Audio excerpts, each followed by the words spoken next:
I want to read a couple of things to you.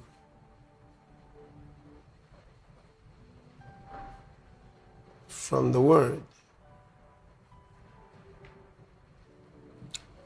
The first one is in the first epistle of St. John, chapter 3.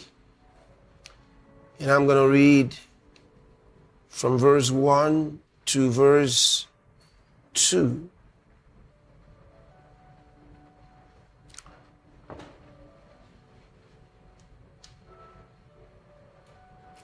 Behold, what manner of love the Father hath bestowed upon us.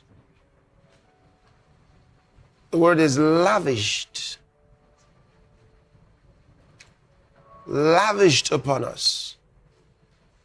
That we should be called the sons of God. And I would say, let that soak. Let it get into your consciousness. I'll read it again. Behold, what manner of love the Father hath bestowed upon us. And you know, this is not the beginning of the book. This is his third chapter. So he's already been writing and expressing deep truths of God's Word. So he actually comes to a climax here.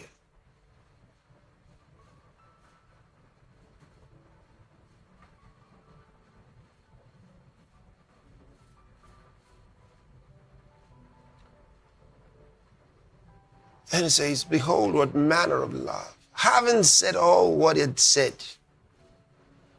And you have to read chapters 1 and 2 to know what it's been saying. And gets here and says, behold, what manner of love the Father hath lavished upon us, that we should be called the sons of God. Therefore the world knoweth us not, because it knew him not. You see, the world doesn't recognize us because it didn't recognize him. The world doesn't know us because it didn't know him. Look at the next verse. Beloved, now are we the sons of God. Look at it. Not later, not when we get to heaven. In the first verse, it says, we are called the sons of God. It says, how marvelous is his love that we should be called the sons of God. Then in verse 2, he emphasizes it. He tells you plainly, now are we. We're not just called sons of God, we actually are. Now are we the sons of God. Say, well, you don't look it. Oh, he tells you, it doth not yet appear what we shall be. But we know that when he shall appear, we shall be like him. For we shall see him as he is. But already we are the sons of God. Why am I telling you this? Think like sons of God. Talk like sons of God. Pray like sons of God. Anything else, it's not okay.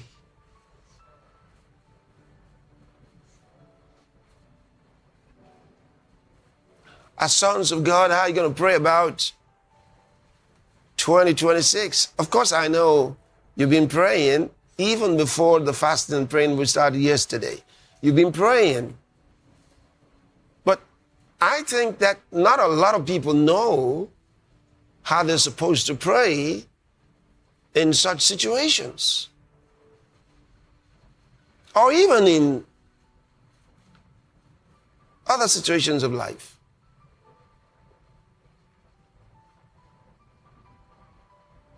Most pray according to their sight, according to their desires, according to their mental state, whatever comes to their mind at that time is how they pray.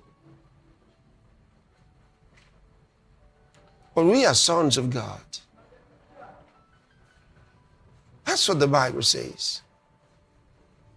Now, look at it right before you. Now are we the sons of God. Now we are the sons of God.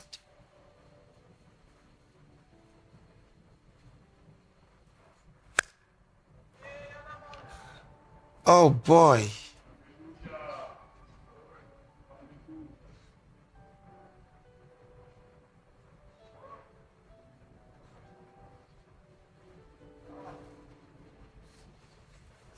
Well, I still have to tell you. Because some people don't believe these things, They have trouble believing things like this. They look at the Bible and they say, yeah, I know it's there. So if it's there, what do you want to make of it? Well, I made up my mind a long time ago. I'm going to not only just know what is there, I'm going to live what is there.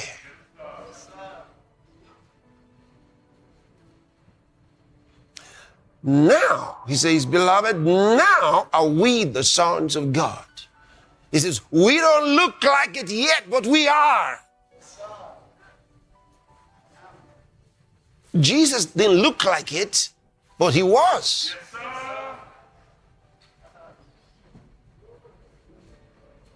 That's what he just told you.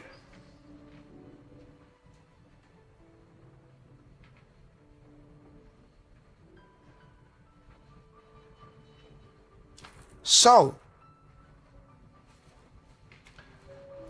go to Book of Acts, chapter 2. I'd like to read first for you Acts chapter 1, verse 8.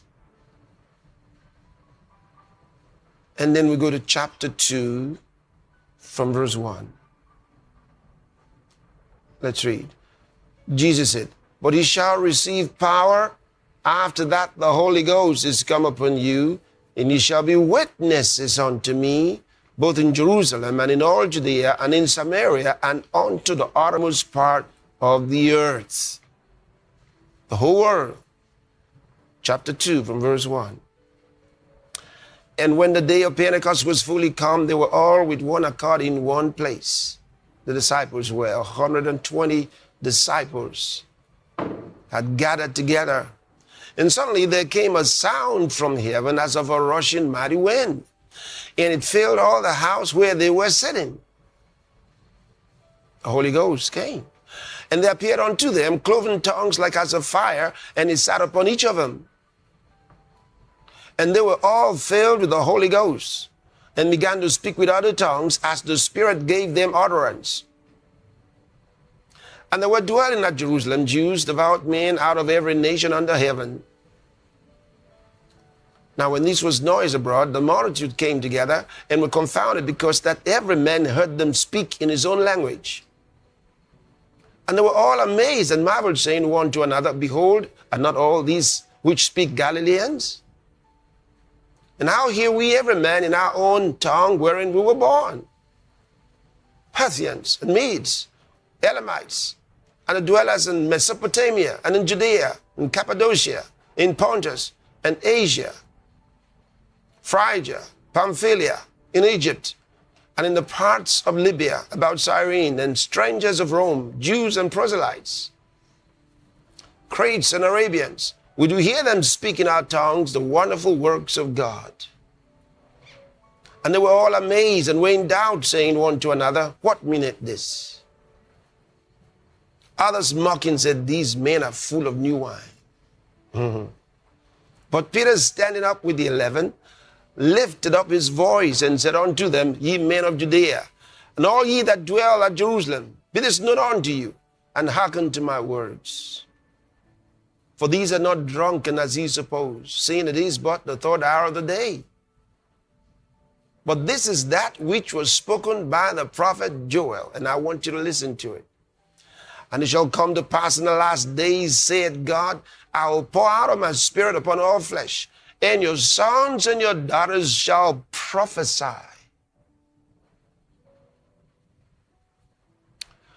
The young men shall see visions, and your old men shall dream dreams. And on my servants and on my handmaidens I will pour out in those days of my spirit, and they shall prophesy. This is amazing.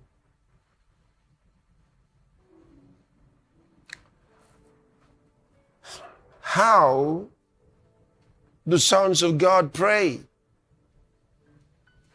Sons of God pray by prophesying.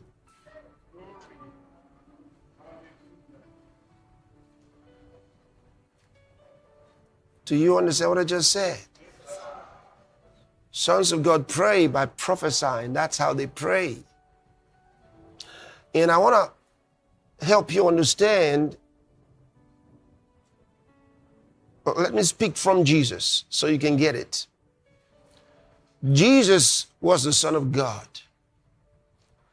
Jesus was a prophet.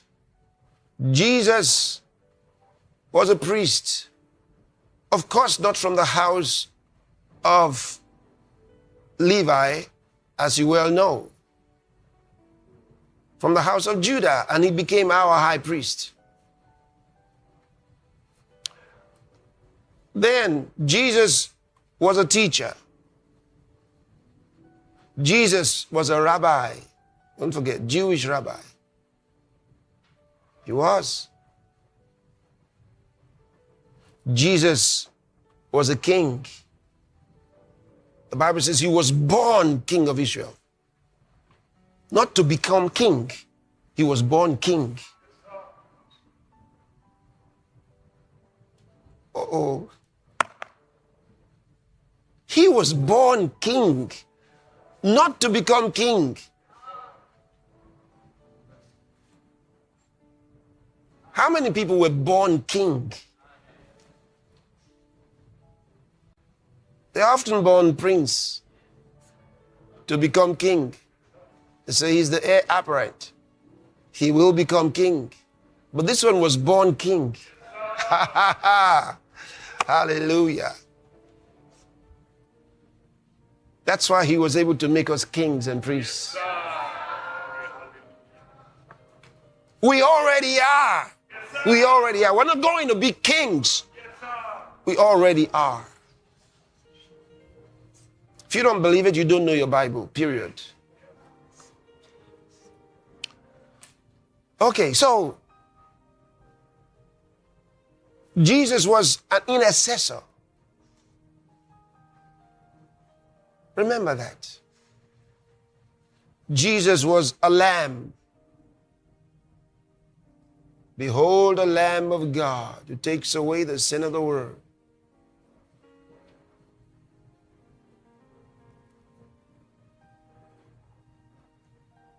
So when he fulfilled any of these roles, you understood clearly what he was doing.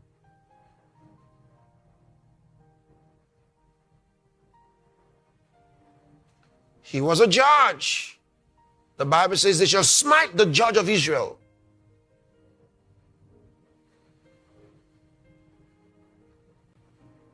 Yes. That's how come he entered the temple with whips and overturned the tables of the money changers.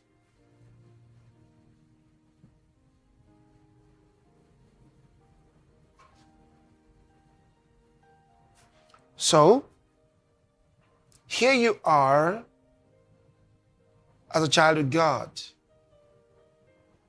Here you are as an intercessor. You know what it is to intercede? Like when Jesus prayed for others. He said to Simon Peter, Satan has desired to have you that he may sift you as wheat, but I have prayed for you that your faith fail not. Jesus was an intercessor. Said, I prayed for you.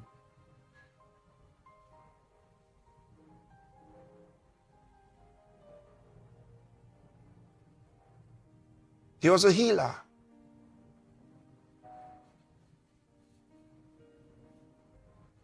Savior. But he was the Son of God.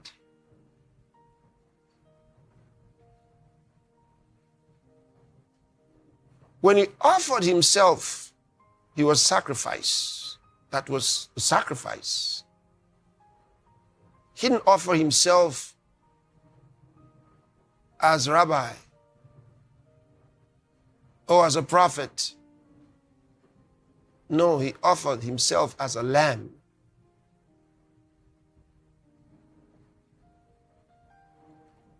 But he knew who he was. And we have come to know who he was. Do you know who you are? Do you know when you're playing which role? When you read the Bible and it tells you that he's made you kings and priests unto God. Do you know when you are a king and do you know when you're a priest?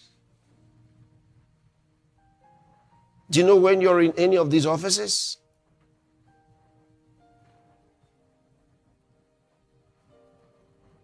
For example, there's some of us who have several offices, as the Bible tells us. And we should know when we're functioning in one or the other. Because if you don't really know those things, you may not know. You may not know, and that's not a big problem.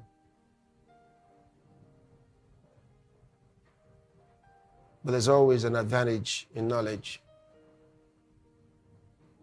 So as sons of God, which I tell you is your highest calling, because he brought you into fellowship with his son Jesus, to be sons of God, in comradeship with him. They which receive abundance of grace and of the gift of righteousness shall reign in life by one, Jesus Christ. Today you reign by Jesus Christ. Tomorrow you will reign with Jesus Christ.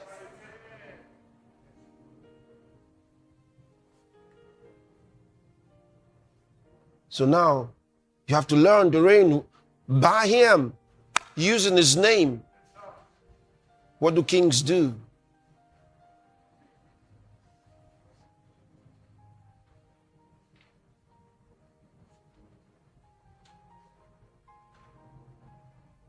Kings make decrees.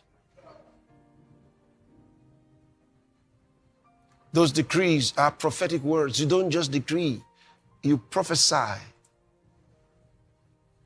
You say them and they come to pass. You say what 2026 will be, and that is what it will be.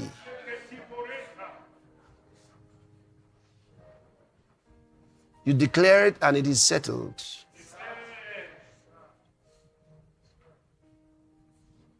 So we are sons of God, and this is what we're going to have.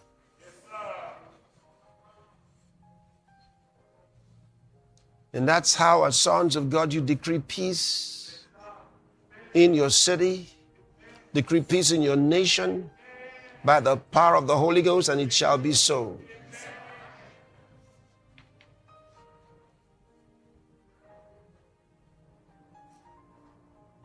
So now you got but hours to go.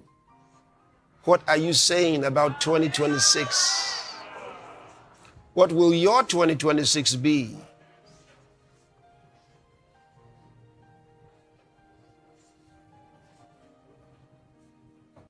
You worship like a priest, and you decree like a king.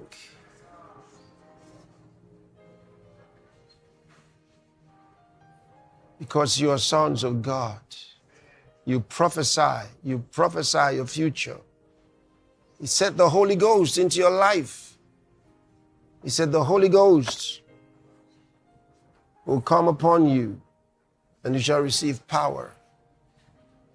That's what he said.